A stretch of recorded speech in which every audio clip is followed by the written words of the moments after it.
March 25 ബുധൻ. 7-ാം സ്ഥലം കുരിശിൻ്റെ വഴിയിലെ പരാജയങ്ങൾ, വീഴ്ചകളൊക്കെ ജീവിതത്തിൻ്റെ ഭാഗമാണ് എന്നും അതിൽ നിന്നും നാം പാഠം പഠിക്കണമെന്നും ഒക്കെ സ്ഥിരം പറയാറുള്ള പല്ലവികളല്ലേ. കുട്ടികളോടൊക്കെ നാം പറയാറില്ലേ, വീഴ്ചയിൽ നിന്ന്, തോൽവിയിൽ നിന്നൊക്കെ പഠിക്കണം. ആൽവ എഡിസൻ്റെയും മറ്റും കഥകൾ പറഞ്ഞ് നാം അവരെ ബൂസ്റ്റ് ചെയ്യുകയും ചെയ്യും. പക്ഷേ ഒരു മകൻ, ഒരു മകൾ, ഒരു സ്റ്റുഡൻറ്റ് ഒരു പരീക്ഷയ്ക്ക് തോൽക്കുമ്പോൾ നമ്മളുടെ മനസ്സ് മാറും. എന്നാലും നീ തോൽക്കുമെന്ന് ഞാൻ കരുതിയില്ല, നിനക്ക് ഇവിടെ എന്തിൻ്റെ കുറവാണ്, എന്നെ നാണം കെടുത്തുകയായിരുന്നു നിൻ്റെ ഉദ്ദേശം. അങ്ങനെ നീളും ആ പരാതികളും പരിതാപനങ്ങളും. ജീവിതത്തിൽ ഒരു പരാജയം, ഒരു വീഴ്ച, ഒരു തെറ്റ് നമുക്കാർക്കും അംഗീകരിക്കാൻ പറ്റില്ല. ഇതൊക്കെ പറഞ്ഞു വരുന്നത് ഒരു വലിയ വീഴ്ചയുടെ കഥ പറയാനാണ്. അതായത് കുരിശിൻ്റെ വഴിയിലെ ഈശോയുടെ 2ാമത്തെ വീഴ്ചയാണ്. 7-ാം സ്ഥലത്ത്, അതെ, അവിടെ ഈശോ തമ്പുരാൻ കുരിശുമായിട്ട് 2-ാം വട്ടം വീഴുകയാണ്. യഥാർത്ഥത്തിൽ എനിക്ക് തോന്നുന്നു, മനുഷ്യകുലത്തിൻ്റെ നിരവധിയായ ആത്മീയവും ശാരീരികവുമായ വീഴ്ചകൾക്ക് ഈശോ സ്വന്തം ശരീരത്തിൻ്റെ വീഴ്ചകളിലൂടെ, അതിൽ നിന്നുണ്ടാകുന്ന മുറിവുകളിലൂടെ, രക്തച്ചൊരിച്ചിലൂടെ പാപം പരിഹാരം ചെയ്യുകയായിരുന്നില്ലേ. വീണവരെ എഴുന്നേൽപ്പിക്കാനുള്ള ശ്രമത്തിൽ ചിലപ്പോൾ നാമും വീണു പോകാറില്ലേ. ഈ വീഴ്ചയുടെ ചരിത്രം ഉൽപ്പത്തിയിൽ തന്നെ തുടങ്ങുകയാണ്. ആദ്യ മാതാപിതാക്കളല്ലേ ആദ്യമേ വീഴുന്നത്. ദൈവകൽപ്പനകൾ അനുസരിക്കാതെ ലോകത്തിന് ചെവി കൊടുത്തതിൻ്റെ ഫലമായി ദ ഫോൾ എന്നറിയപ്പെടുന്ന അനുസരണക്കേടിൻ്റെ വീഴ്ച ഉൽപ്പത്തി 3:6.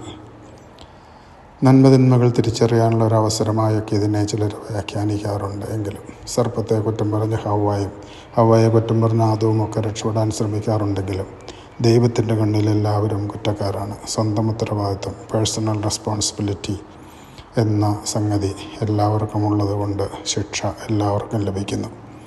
ഐസായ 14:12 മുതൽ 15 വരെയുള്ള വാക്കുകളിൽ സാത്താൻ്റെ, ലൂസിഫറിൻ്റെ ആകാശത്തു നിന്നുള്ള വീഴ്ചയാണ് പറയുന്നത്. ദൈവങ്ങളുടെയും നക്ഷത്രങ്ങളുടെയും മുകളിൽ തൻ്റെ വാസം ഉറപ്പിക്കുമെന്ന അഹങ്കാരമാണ് അവനെ വീഴ്ത്തിയത്. ലൂക്ക 10:18 മിന്നൽപ്പിണർ പോലെ സാത്താൻ ആകാശത്തു നിന്ന് വീഴുന്നത് ഞാൻ കണ്ടു എന്ന് പറയുന്നു. ഉൽപ്പത്തി 11 ബാബേൽ ഗോപുരം, മനുഷ്യൻ്റെ അഹങ്കാരത്തിൻ്റെ പതനത്തിൻ്റെ കഥ പറയുമ്പോൾ എസെക്കിയേൽ 28:16 അഹങ്കാരിയായ ദൈവദൂതൻ്റെ പതനവും, വീഴ്ച, വ്യാപാരത്തിൽ കള്ളത്തരവും അക്രമവും പാപവും സ്വന്തം മഹിമയ്ക്കായി ജ്ഞാനത്തെ ദുരുപയോഗം ചെയ്യുന്നതിൻ്റെയും ഒക്കെ ഫലമായിട്ടാണ്. 2 പത്രോസ് 2:4 പാപം ചെയ്ത ദൂതന്മാരെ ദൈവം വെറുതെ വിട്ടില്ല, നരകത്തിൻ്റെ ആഴത്തിലേക്ക് തള്ളിയിട്ടു. റെവലേഷൻ 12:7-9 മിഖായേലുമായി യുദ്ധം ചെയ്ത് തോറ്റ ദൂതന്മാരെ സ്വർഗത്തിൽ നിന്ന് പുറത്താക്കപ്പെടുന്നു. സർപ്പവും അവൻ്റെ ദൂതന്മാരും വലിച്ചെറിയപ്പെട്ടു ഭൂമിയിലേക്ക്. യോഹന്നാൻ 17 ഈശോ ശിഷ്യന്മാർക്ക് വേണ്ടി പ്രാർത്ഥിക്കുന്നത് നാം കാണുന്നു.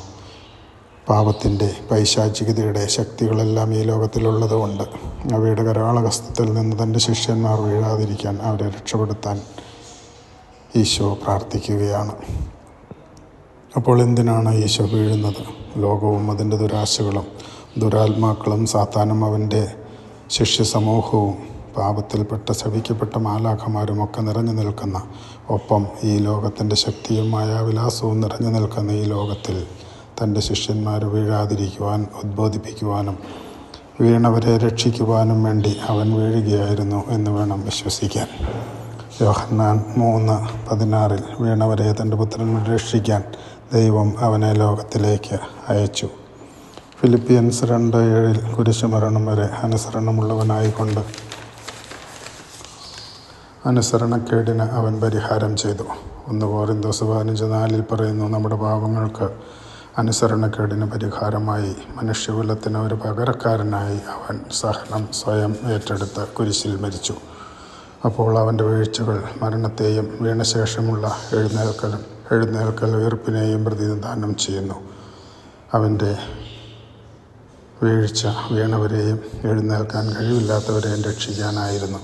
നമ്മെയും വീഴ്ചയിൽ നിന്ന്, പാപത്തിൽ നിന്ന് രക്ഷിക്കണമേ എന്ന് നമുക്ക് ഹൃദയപൂർവ്വം പ്രാർത്ഥിക്കാം.